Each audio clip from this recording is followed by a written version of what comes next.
The biggest reason that businesses don't fly or do as well as the owner would like, and it comes down to the owner, essentially, it's not an information problem because there's all this information everywhere. It's not a work hard enough problem because, we all put in the effort. We're there putting in the hours anyway.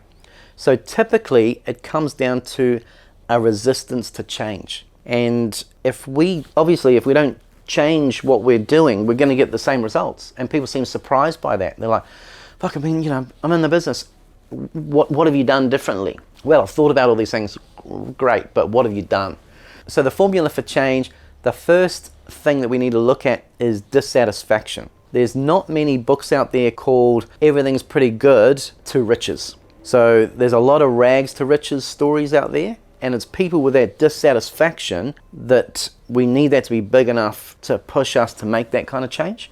When we're comfortable, it can be the silent killer of our dreams because everything's fine. It's only when we're having a real hard time we go, fuck it, I need to make a change. I need to do something different. And then the next one in this formula is vision. So unless we're super clear, what do we want? And I call it the North Star. What is your North Star? And if you haven't established that, it's really easy just to meander from side to side forever. We just take the easiest path. So we need dissatisfaction times our vision. And then the next one is, what are the first steps? And if we don't have clear first steps, then, it's all great going, okay, I'm going to go here, this is where I'm going to go, but how do I get there? So the first steps are super important. And again, that's where an external person or someone who's been further down the road than you can just go, oh, just turn left here, don't go right. That's where the monsters are.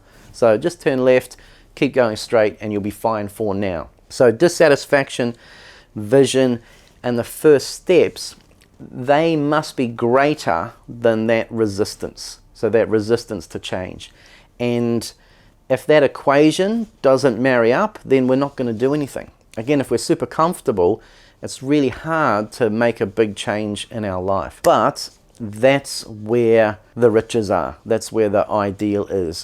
It's doing something different, getting on a different path, different trajectory, and then suddenly results can come super quickly.